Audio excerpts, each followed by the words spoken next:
नमस्कार दोस्तों, बहुत बहुत स्वागत है आपका डेली न्यूज़ इंडिया 1.0 में।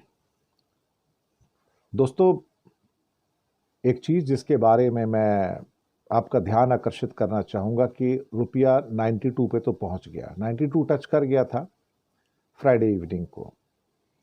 जब 26 जनवरी के बाद खुलेगा तो अभी कुछ एक्सपर्ट्स का कहना है कि रुपया आराम से 93 क्रॉस कर सकता है, क्योंकि मार्केट में बहुत सारे जो इंडिकेशंस हैं रुपए के खिलाफ जा रहे हैं।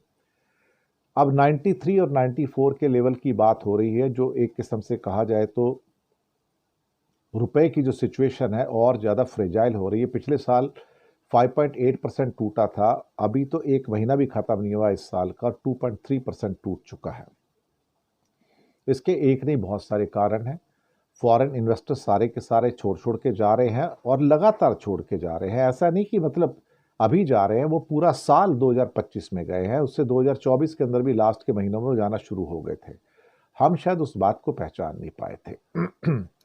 इसके अलावा हमारे पास जो 550 बिलियन डॉलर का टोटल रिजर्व बचा है, वो मुश्किल से 6-7 महीने के लिए काफ़ी है हमारा इंपोर्ट करने के लिए, क्योंकि बाकी जो पोर्शन है वो गोल्ड का है, एसडीआर का, आईएमएफ के उसका है। इसके साथ जो अडानी का मसला है वो भी कॉम्प्लिकेटेड कर रहा है इसको।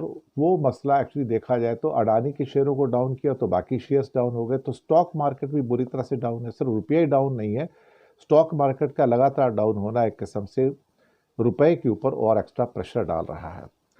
दूसरा जो जियोपॉलिटिकल सिचुएशन है, अब उसमें ऐसा लगता है कि अमेरिका के साथ डील हो भी जाएगी तो उससे कोई बहुत बड़ा क्वालिटेटिव चेंज रुपए की हालत में फर्क पड़ेगा, मुझे नहीं लगता है।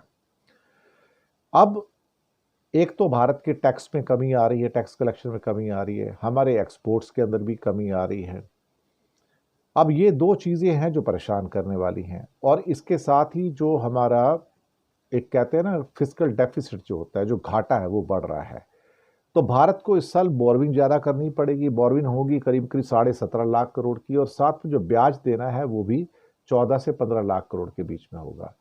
तो एक मुद्दा नहीं है यहाँ पर, मल्टीपल बहुत सारे ऐसे इश्यूज हैं जिसके कारण रुपया जो है वो वीक हो रहा है।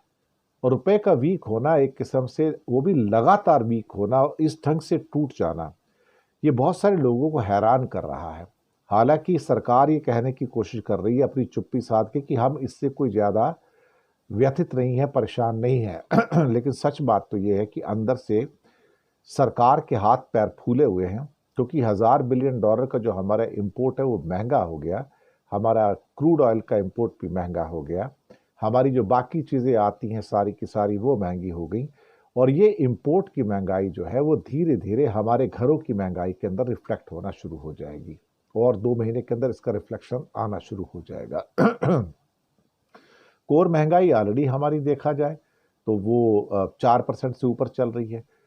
तो जो इंपोर्ट की जो महंगाई है ये भी इसमें ऐड होनी शुरू हो जाएगी, और तब हम एक्चुअली कुछ भी नहीं कर पाएंगे।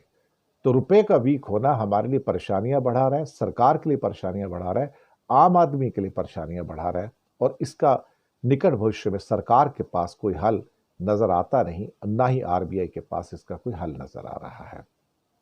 शुक्रिया आपका।